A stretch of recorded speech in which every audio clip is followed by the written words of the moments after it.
মানুষের খাওয়া দাওয়া দেখে কি মনে হচ্ছে এটা কোনো বিয়ে বাড়ি কিংবা দাওয়াত বাড়ি?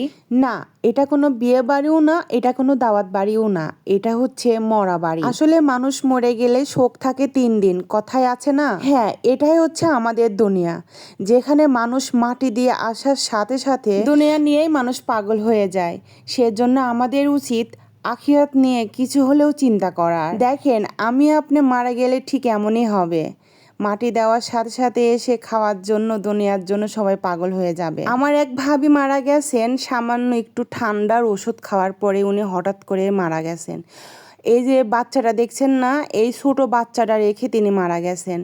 এখন এই দুধের বাচ্চাটার কি হবে সেটা নিয়ে ভেবে সবাই একদম হতাশ হয়ে যাচ্ছে। আসলে আল্লাহর উত্তম পরিকল্পনাকারী, আল্লাহর উপরে তো আমাদের কোনো হাত নেই। আল্লাহ যেটা করে ভালোর জন্যই করে। আল্লাহ যখন ওর মাকে নিছে, অবশ্যই ওর একটা ব্যবস্থা করেই আল্লাহ ওকে মাকে নিছে, তাই না? তো আল্লাহ তো উত্তম পরিকল্পনাকারী, আল্লাহ যেটা করে সেটা ভালোর জন্যই করে।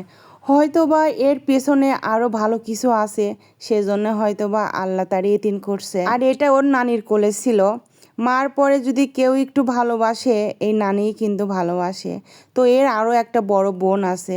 আমি তাকাচ্ছিলাম আর ভাবতেছিলাম যে এই শিশু মাসুম বাচ্চাটা জানেও না যে তার মা মারা গেছেন। যাকে দেখতেছে মা মনে করে তার কোলে আর কি ঝেপে যাচ্ছে। যখন মুখের দিকে তাকাচ্ছে তখন দেখছে মা না, তখন ওই যে কাঁদতেছে। যতই বড় বোন থাকুক আর যতই নানি থাকুক, মার মতন আর কেউ হয় না। কথায় আছে না, বটের ছায়ায় ছায়া, মায়ের মায়ায় মায়া।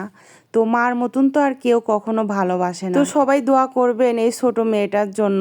আর একটা ছোট ছেলে আছে, ওর বয়স হচ্ছে 9 বছর, তার জন্য সবাই দোয়া করবেন। আর এটা হচ্ছে ভাবির বড় মেয়ে। আসলেই এ তো বড়, এ বুঝতেছে যে আসলে সে কি হারাইলো। মার মতন মধু এই দুনিয়াতে আর কোনোদিন আসবে না, সেটা বলে বলে মেয়েটা কেঁদে কেঁদে একদম হয়রান হয়ে যাচ্ছে। আসলে এই অবস্থায় সান্ত্বনা দেওয়ার মতনও কোনো কথা থাকে না, যে কি সান্ত্বনা দেওয়া যায় আর কি সান্ত্বনা দিব। আল্লাহই ভালো জানেন কার কতটুকু হায়াত রাখছেন। হায়াত যতটুকু থাকবে ততটুকু সময়ই তো দুনিয়ার পর থাকবো, তাই না? আমাদের যদি একটা দানা থাকা পর্যন্ত আমরা দুনিয়া থেকে বিদায় নেব না। হয়তো আল্লাহ তার হায়াত এই পর্যন্তই রাখছেন, তিনি মারা গেছেন। আল্লাহ ভরসা, আল্লাহ যেটা করে ভালোর জন্যই করেন। আল্লাহ সবাইকে ধৈর্য শক্তি দিন। আমরা গিয়ে আর ভাবির মুখটা দেখতে পারিনি, কারণ প্রচুর পরিমাণ গরম ছিল। গরমের জন্য খুব তাড়াতাড়ি তাকে মাটি দেওয়া হয়েছে। তো মাটি দিয়ে আসার সাথে সাথে দেখেন সবাই খাওয়ার জন্য ব্যস্ত হয়ে যায়। হায়রে দুনিয়া, এটাই হচ্ছে আমাদের দুনিয়া। সেজন্য আয় থাকতে আমরা আখিরাতের জন্য একটু চিন্তা করব। আসলে আল্লাহ না ছাড়া আপন কেউ না, এই দুনিয়ায় কেউ কারো না।